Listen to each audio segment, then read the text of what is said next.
Bonsoir à tous, nous sommes dans notre 14e causerie sur le messianisme et nous avions commencé en fait une réflexion sur la manière dont Maïmonide a recensé ces fameux 13 principes de foi. Et on a montré la semaine dernière que cette créativité, cette création de Maïmonide repose en réalité sur l'idée qu'il n'existe pas 13 ou 14 ou 8 ou 6 principes de foi, mais qu'il n'en existe en réalité qu'un seul. Quel est le principe de foi pour Maïmonide? C'est même pas un principe de foi, c'est plutôt un principe qui est relatif à la connaissance, puisqu'il s'agit de la connaissance de Dieu. Et on avait montré que, à travers un procédé de questionnement, à travers la quête du questionnement, Maïmonide va décomposer cette connaissance de Dieu en 13 grandes idées qui vont permettre chacune de répondre à une question qui se pose à chaque principe qu'on étudie. C'est-à-dire le premier principe laisse en lui en suspens une question qui est répondue par le deuxième, par le troisième, etc. Alors on avait fait la semaine dernière les 5 premiers principes. Alors je vais d'abord les énumérer, même si je reprends un peu ce qui a été dit la semaine dernière, pour qu'on puisse cette fois-ci aller un peu au bout de cette réflexion. On avait donc les 13 principes. Le premier, c'est l'existence du Créateur. Le deuxième, c'est l'unicité de Dieu. Le troisième, c'est l'incorporéité, l'absence de toute dimension corporelle. Et donc aussi la négation de toute matérialité. Le quatrième, c'est l'antériorité absolue du Créateur, c'est-à-dire qu'il n'y avait rien avant lui. On verra après qu'est-ce que ça veut dire antériorité, c'est un terme un peu complexe d'un point de vue de la logique de Maïmonide. Et le cinquième, que c'est lui, Dieu donc, qu'il faut servir.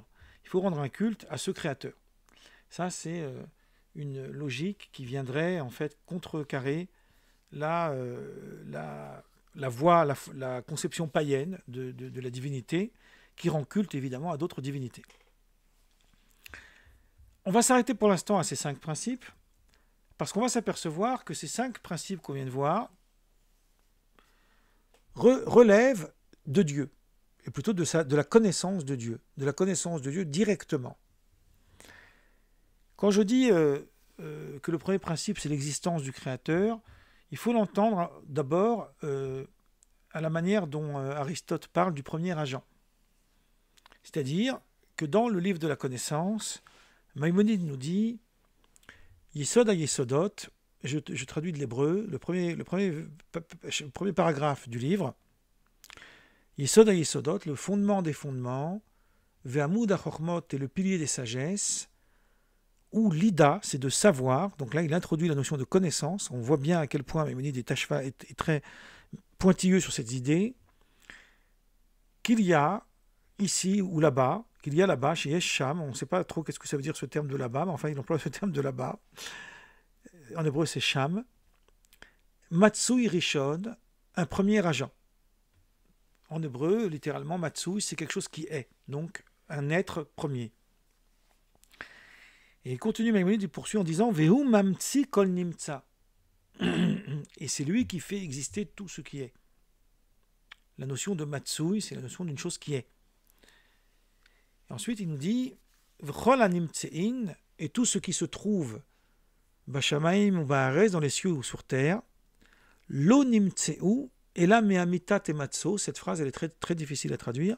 Pour aller simple, je traduirai ne valent leur existence qu'à la vérité de son être à lui. Donc la vérité de son être à lui, c'est aussi une conception qui est liée à la connaissance. Et une fois qu'on a admis qu'il y a donc une existence première, on peut se poser la question en quoi cette première création se distingue-t-elle des autres? Et on avait cité la semaine dernière Thomas d'Aquin, qui Thomas d'Aquin aussi démontre que si le créateur était de même nature que la création, c'est dans la question 43 de la Somme théologique, alors ça impliquerait l'idée que ce créateur a aussi été créé. Donc pour qu'on puisse comprendre que le créateur est bien le premier agent, il faut défaire la dimension d'être créé s'agissant de Dieu. C'est pour ça qu'on n'a pas de terme qui définit son existence. Maïmonide le dit d'ailleurs dans plusieurs endroits du Guide des Égarés. Il dit « Nous sommes obligés d'arriver à la conclusion que Dieu existe, mais pas à partir du principe d'existence. Parce que l'existence, c'est un accident qui survient à un moment ou à un autre de l'histoire. Et Dieu n'est pas affecté d'aucun accident. » Voilà un peu en gros ce que dit Maïmonide. C'est pour ça qu'on en arrive, là je vais un peu vite, à ce qu'on appelle la théologie négative, puisqu'il n'y a pas en réalité de termes qui peuvent définir une existence non créée. Donc voilà, c'est ça le problème. Donc pour distinguer, pour montrer en fait qu'il y a une distinction entre l'être créé et ce qu'il crée, l'être créateur, pardon, et ce qu'il crée, il faut partir d'un autre principe qui est peut-être le fondement de toute la pensée de Maïmonide sur le sujet, qui est le principe d'unité. Donc on avait dit, deuxième principe, l'unicité de Dieu. L'unité chez Maïmonide ne signifie pas qu'il y a un objet que du fait qu'on n'en a qu'un seul, on dira qu'il est unique. Bon, c'est pas ça l'unité. C'est pas ce concept-là du tout. L'unité, comme dit Lévinas, le monothéisme n'est pas l'arithmétique du divin. C'est pas un nombre mathématique. Qu'est-ce que c'est que l'unité ? L'unité, c'est l'idée de dire qu'il ne peut pas y avoir autre chose qui soit indépendant de lui. S'il existait autre chose qui serait indépendant de lui, alors il y aurait plusieurs divinités, y compris quelle que soit la chose, même des choses subtiles. Donc, pour que Dieu soit bien le Matsui Rishon, le premier agent, il faut qu'il soit unique. Alors, c'est des choses qu'on a déjà dites les quelques séances précédentes, mais c'est bien de les reprendre. Ça signifie ici quelque chose d'ailleurs les commentateurs se sont cassés les dents là-dessus, que pour Maïmonide, même si ici il décompose en fait deux principes, Matsui Rishon, premier agent, et unité, il décompose deux principes justement parce qu'il fait dans la pédagogie, mais en réalité c'est le même principe. À partir du moment où on a parlé de la foi en Dieu, en ce créateur, il faut entendre ici la foi dans le sens de connaissance, comme le grand Nachmanide dit dans la dispute de Barcelone, il est évident que l'homme n'a pas foi en ce dont il n'a pas connaissance. Donc la foi, elle est constitutive de la connaissance. Donc la définition même de Dieu implique l'unité. Si on n'est pas dans l'unité, si on est dans une idée plurielle, mais pas dans une idée qu'il y aurait plusieurs divinités, mais dans une idée qu'il y aurait autre chose avec Dieu, ça soutiendrait l'idée donc qu'on n'est plus dans la définition de Dieu. Voilà la distinction fondamentale entre la foi monothéiste et la foi polythéiste, disons. Alors je ne fais pas de jugement de valeur, simplement j'explique cette chose-là. Il ne peut pas y avoir de monothéisme s'il y a autre chose à part Dieu, comme Matsui Rishon. Donc si Dieu est unique, Matsui Rishon ça veut dire premier agent, hein, je reprends la phrase. Donc si Dieu est unique, comment on peut définir l'espace? Comment on peut définir sa limite? Parce que la limite, ce qu'en hébreu on appelle le tsiour, c'est la forme. La forme, c'est une définition. C'est une représentation de l'objet. Donc s'il y a une forme à ce créateur, ça veut dire ici, je l'emploie au sens matériel, mais il faut l'entendre au sens beaucoup plus subtil, ça veut dire ici qu'on est dans une matérialité qui laisse un espace vide. Donc s'il laisse un espace vide, donc cet espace devient lui aussi une divinité, puisqu'il est présent. Donc pour répondre à cette question, Maïmonide nous parle d'incorporéité. Alors ce qu'on fait ici, c'est plus de la philosophie que de la théologie, effectivement, mais c'est comme ça que Maïmonide a amené cette idée de connaissance de Dieu. Donc il va montrer qu'il y a une négation de toute matérialité et qu'il y a une incorporéité. Donc il n'y a pas de corps, donc il n'y a pas de notion de limite. Alors je précise tout de suite, c'est pas que Dieu prendrait tout l'espace. Ça c'est une métaphore, c'est une image. Ça ne veut rien dire cette phrase en soi. Mais c'est qu'il n'y a pas même de notion d'espace chez le Créateur puisque l'espace fait partie des choses créées. Donc, l'incorporéité de Dieu, c'est qu'il n'y a pas de définition, il n'y a pas de limite. Une fois qu'on a admis ça, alors on peut se demander, mais d'où vient ce créateur? D'où vient-il? Bon, il est unique, il est incorporel, il est à l'origine de tout, mais lui, d'où vient-il? Alors Maïmonide propose en quatrième principe l'antériorité absolue du créateur. Donc il n'y a pas quelque chose qui pouvait être avant. Et d'ailleurs, comme le dit saint Augustin, et on l'avait vu quand on a travaillé sur la création pendant longtemps, saint Augustin il dit il montre en fait l'absurdité de cette expression d'avant le temps, d'avant la création, puisque le temps fait partie des choses créées. Ça, c'est toute la scolastique qui a admis cette idée. Donc il n'y a pas d'avant et d'après. Bon, c'est plus subtil que ça, mais je vais vite. Donc il y a une antériorité absolue. Cette antériorité absolue, en fait, elle est dans l'immatériel et dans l'incorporité absolue, donc elle est forcément unique, et elle est le premier agent. Là, je vais du bas vers le haut. Alors ici se pose une question. Existe-t-il une différence, une distinction, finalement, entre ces deux étapes? C'est-à-dire l'étape d'un créateur seul, et d'ailleurs on n'aurait pas vraiment de raison de l'appeler créateur, et l'espace d'un créateur après que le monde est créé. Le monde, l'univers, etc. Une fois que tout a été créé, donc il y a bien maintenant un espace, il y a bien une dimension de temps. Est-ce que ça provoque un changement chez ce créateur? Alors pour Maïmonide, l'idée ça serait de dire, si je dis que le monde il a été créé, et qu'une fois créé, il est indépendant de Dieu, on va revoir cette idée d'ailleurs quand on parlera de la providence, s'il est indépendant de Dieu, ça veut dire que maintenant, il existe en maître. Donc, Dieu aurait créé une autre divinité. On peut se poser la question aujourd'hui, alors je fais ça avec humour évidemment, avec la nouvelle intelligence artificielle, même si l'intelligence artificielle ça n'existe pas, mais enfin bref, qu'on va finir par se demander, est-ce qu'elle n'est pas là pour supplanter l'humain? Fermons la parenthèse. Donc Dieu aurait créé un univers qui viendrait le supplanter. Et pour ça, Maïmonide considère qu'il faut que le monde il ait un but. Il faut qu'il ait une raison d'être.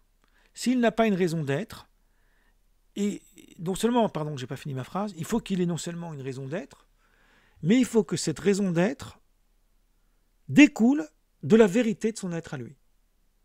Une fois qu'on a admis que sa raison d'être de Dieu découle de la vérité de son être à lui, alors la création n'interfère en rien la dimension d'unicité divine.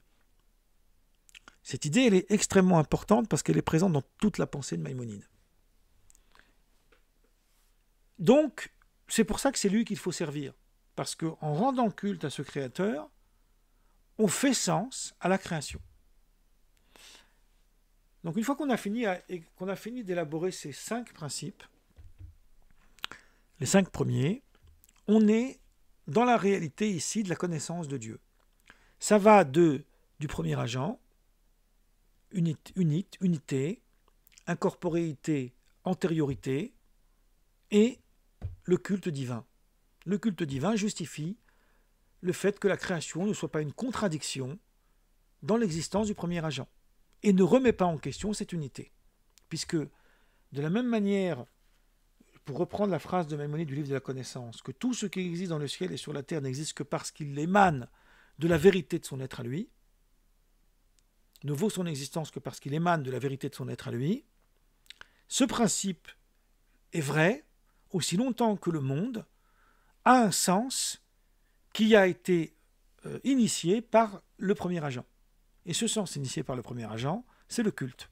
Voilà comment Maïmonide conçoit le rapport entre le culte divin, lequel on ne sait pas encore, et l'existence du Créateur. Donc on peut dire déjà que ces 5 premiers principes relèvent de la connaissance. On va les titrer « Connaissance ». Dans la connaissance, il y a 5 principes. Alors, tous les 13 principes renvoient à la connaissance de Dieu, mais plus particulièrement les 5 premiers. Donc là, on est dans la connaissance de Dieu. Maintenant, on va se poser maintenant une question. On avait dit que chaque principe soulève une question qui est répondue par le suivant. Donc maintenant, on va franchir une deuxième étape. Il y en a 3 en tout. Et on va se poser une deuxième question. Mais alors, qu'est-ce que ça veut dire le culte? Qu'est-ce qu'il faut faire? C'est quoi les actions à accomplir? Nous, on est là, sur Terre. On mange, on boit. Maintenant, on a créé des sociétés plus ou moins civilisées. Ce qui n'était pas donné d'emblée. Et donc, qu'est-ce qu'il faut faire? Quel est ce culte? Donc, ça veut dire qu'on est obligé d'admettre que pour que le monde puisse aller vers ce but, on verra après que ce n'est pas évident, mais enfin, dans la logique de la connaissance, oui, il faut qu'il y ait un canal à partir duquel Dieu se révèle à l'homme. Ça, on en a beaucoup parlé l'année dernière, parce qu'on a parlé de la prophétie. Donc, Maïmonide va tout de suite, d'entrée de jeu, mettre en 6e principe la prophétie. Là, tout de suite, je vais les énumérer, les fondements, du 6e au 9e, donc les 4 fondements qui suivent, sans les commenter. Et après, je vais revenir. Vous allez comprendre tout de suite pourquoi. J'ai la prophétie. Ensuite, j'ai la prophétie de Moïse. Ça ajoute à la prophétie antérieure, qui lui est supérieur à tous les autres prophètes. Donc Moïse, il a reçu la Torah. Donc la Torah, elle est d'origine divine, 8e principe. Et maintenant, il y a la transcription de la Torah du Créateur à Moïse, c'est-à-dire que savoir que la Torah qui a été donnée à Moïse est la même que celle que Dieu lui a donnée, et celle que Moïse a transmise est aussi la même. Elle est identique, dans le sens qu'il n'y a pas eu d'altération. Ça, c'est peut-être, mais oui, il faut aussi un peu dans la politique, c'est peut-être une manière de contrecarrer la prétention du Coran qui dirait qu'il y aurait une falsification du texte. Alors, je vais un peu loin là dans ce que je dis, parce qu'il y a toujours des réalités autres que des réalités purement philosophico-théologiques. Et d'ailleurs, il n'y a pas de logique d'autres révélations qui pourraient tout à fait être possibles dans la logique de Maïmonide. Mais ça, c'est un sujet à part qui nécessiterait plusieurs séances et qui n'est pas vraiment notre sujet. Moi, je vais m'interroger tout de suite, comme je vous avais dit, chaque élément contient en lui une question. L'année dernière, on a fait un long travail sur la prophétie. Et attendez, avant de dire ça, je vais ajouter quelque chose. Si on a dit la prophétie, ensuite on a dit la prophétie de Moïse, ensuite on a dit la Torah est d'origine divine, que la Torah que Dieu a donnée est la même que celle que nous possédons, on va le dire, on va aller vite. Ça veut dire que du 6e principe au 9e, on est cette fois-ci dans une deuxième catégorie. Première catégorie, c'est la connaissance de Dieu. La deuxième catégorie, c'est la révélation. Ça veut dire, c'est l'idée que Dieu se révèle à l'homme. Pour l'instant, on s'arrête au 9e. La 3e catégorie, on verra après. Donc, pour pouvoir comprendre qu'est-ce que ça signifie la prophétie, qu'est-ce que ça vient faire là, il faut définir la prophétie elle-même. Et l'année dernière, nous avons longuement traité de la manière dont Maïmonide a abordé cette question, et on avait expliqué que pour Maïmonide, le cœur de la prophétie, c'est pas tant le message divin qui est révélé au prophète, mais c'est l'homme qui parvient à un tel degré d'initiation qu'il se fait canal, c'est-à-dire qu'il est susceptible de recevoir une prophétie ou pas. Et Maïmonide va nous expliquer que plus le prophète il atteint un degré d'élévation, plus sa prophétie, s'il en reçoit une, elle est élevée. Mais ce processus dépend donc de l'homme. Il y a deux mouvements dans la prophétie. Il y a le mouvement de l'homme qui s'efforce pour se faire canal, et il y a le choix, entre guillemets, d'un créateur qui choisit de divulguer son message à travers ce canal-là. Pour que le message soit compréhensible, soit audible, il faut que le prophète ait atteint un degré d'élévation qui lui donne les capacités d'entendement, de comprendre ce qu'il reçoit. Or, le prophète, nous dit Maïmonide, mais c'est basé sur des versets bibliques, sur une multitude de textes, notamment plus particulièrement dans le livre des Nombres, où il y a tout un débat avec Moïse et son frère et sa sœur, qui étaient aussi prophètes. Aaron était prophète et Myriam aussi. C'est à propos de la notion d'allégorie et de parabole. Un prophète voit des images. Alors Maïmonide nous dit, il peut prophétiser en songe, il peut voir des images, il peut voir des définitions.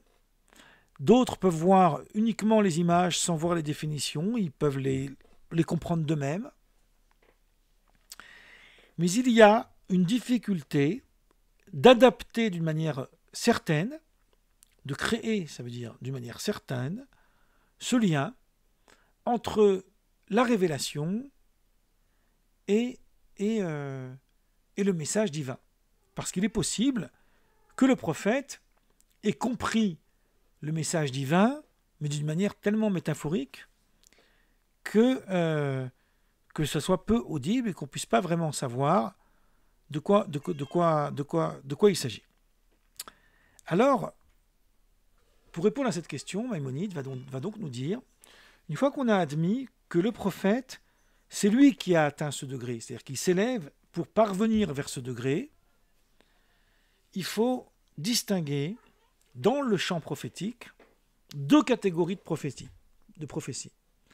Une catégorie de prophétie qui est inhérente à tous les prophètes, d'une manière globale, avec différents degrés. Il y a eu des grands prophètes et des petits prophètes. Même Spinoza en parle dans le traité théologico-politique. Il montre ça, même si la conception de la prophétie de Spinoza n'est pas la même que Maïmonide. Mais en tous les cas, cette idée-là est la même. Il faut donc parler de Moïse. Quelle est la particularité de Moïse? Il y a à la fin du Deutéronome, on a ce verset, il n'y a pas eu de prophète en Israël comme Moïse. La particularité de la prophétie de Moïse, c'est que Moïse, c'est ce qui est dit dans le livre des Nombres, mais Maïmonide le reprend dans le livre de la connaissance, c'est que Moïse, et aussi d'ailleurs dans son texte où il parle des 13 principes de foi, il dit la même chose, c'est que Moïse ne voit pas de parabole. Il voit les idées claires, limpides, comme deux êtres humains qui parlent entre eux. Pourquoi il y a cette distinction? Parce que Moïse, il est ce que Maïmonide appelle l'administrateur de la loi divine. Puisqu'il est l'administrateur de la loi divine, il ne peut pas y avoir d'allégorie dans la loi. La loi ne fait pas bon ménage avec l'image, avec la métaphore. Elle a besoin d'être d'un langage précis et clair. Si elle n'est pas d'un langage précis et clair, donc, elle n'est plus une loi. C'est pour ça qu'il y a le principe de la Torah, du Talmud, parce que c'est basé sur un verset de la Torah, mais qui dit à peu près pas tout à fait ça, mais on l'a interprété. Vous savez, cette fameuse phrase, Torah lo b'shamayim, la Torah n'est pas dans les cieux. Elle n'est pas dans les cieux parce qu'elle doit être donnée à l'homme à partir de ses capacités d'entendement. Donc, puisque Moïse, c'est un lapsus intéressant, parce que Maïmonide s'appelait Moïse aussi, puisque Moïse, il a atteint un degré de connaissance du divin qui lui permet de recevoir en fait un message clair et limpide, il est donc l'administrateur de la loi. Donc le culte qui fait sens, c'est le culte qui a été reçu par Moïse. Voilà la manière dont Maïmonide développe les principes de la foi. Donc une fois qu'on a dit ça, on peut se poser la question, qu'est-ce qui nous dit donc? Donc forcément, de cela il découle que la Torah est d'origine divine. Puisque c'est Moïse qui nous l'a transmise. Et que la Torah que nous avons reçue est la même que celle que Moïse a reçue, puisque Moïse n'a pas reçu de parabole ou d'allégorie pour qu'il puisse y avoir une erreur dans la transmission. Ici, les commentateurs ont posé une question à propos de Maïmonide. Beaucoup de commentateurs se sont cassés les dents. Et selon la logique que nous apportons ici, la question ne se pose pas. La Torah, c'est un degré plus élevé que la prophétie. On vient de le voir. Et d'ailleurs, même dans l'ordre biblique, d'abord il y a la Torah, après il y a les prophètes. Donc si la Torah, c'est un degré plus élevé que la prophétie, Maïmonide aurait dû commencer par dire, c'est quoi le 6e principe, une fois qu'on a compris que c'est lui qu'il faut servir, c'est qu'il faut faire la Torah. Or, Maïmonide place la Torah beaucoup plus tard. Il parle d'abord de la prophétie générale, celle qui au contraire nous induit en erreur, puisqu'elle n'est pas à même de pouvoir dicter des lois. Et ensuite, il arrive à la prophétie de Moïse, etc. Pourquoi? Parce qu'il y a un passage dans le Guide des Égarés. Alors, j'ai oublié la référence exacte, mais peu importe, il me semble que c'est dans la deuxième partie, chapitre 43, mais je le dis de mémoire, où Maïmonide dit « Il est évident que le paradigme, on pourrait le dire comme ça, de la Torah découle du paradigme prophétique. S'il n'y a pas de prophète, il n'y a pas de révélation. S'il n'y a pas de révélation, il n'y a pas de Torah. » Donc autrement dit, Maïmonide procède par étapes. Il sait que la prophétie, elle va laisser en suspens une question qui est la question du problème allégorique, du problème de la compréhension du message prophétique. Et donc il va poursuivre par la prophétie de Moïse, qui, elle, nous exclut de toute allégorie possible. Et ensuite, on va pouvoir admettre, donc il est possible que Dieu puisse se révéler à l'homme de telle sorte que le message reçu de Dieu soit le même que celui que nous possédons. Alors quand on dit le même que celui que nous possédons, évidemment, il ne s'agit pas d'une dictée mot à mot, c'est pas ça qu'on est en train de dire. Hein. Il s'agit de dire que le principe de la loi, c'est ce principe de la loi toraïque, en fait, qui répond au principe du rapport entre Dieu et le monde, qui permet de ne pas remettre en question son unité. Parce que si la révélation n'était pas possible, ça voudrait dire que le monde n'a pas de raison d'être qui découle de la vérité de son être à lui. Donc pour lui donner cette raison d'être, il faut admettre la révélation. Ça, c'est tout un problème avec la pensée de Spinoza, qui lui serait tout à fait d'accord avec les 5 premiers principes, mais là où il ne serait pas d'accord, c'est sur la manière dont le message divin puisse se véhiculer à l'homme, puisqu'il n'y a pas de révélation chez Spinoza. Et c'est ça la guerre qu'ils ont entre Maïmonide et Spinoza, mais on en reparlera, peut-être on fera une causerie entière sur ce sujet, ça peut être intéressant. Donc une fois qu'on a admis ce qu'on vient de voir, et là avec ça je vais m'arrêter, on a donc les deux premières catégories qui sont élaborées, la connaissance, qui inclut les 5 premiers, qui va de l'existence du Créateur jusqu'à c'est lui qu'il faut rendre culte, et ensuite la révélation qui va de la prophétie à l'idée que la Torah que nous avons, c'est bien celle que Moïse a reçue au mont Sinaï. Voilà, je vais m'arrêter là, et puis la semaine prochaine on poursuit.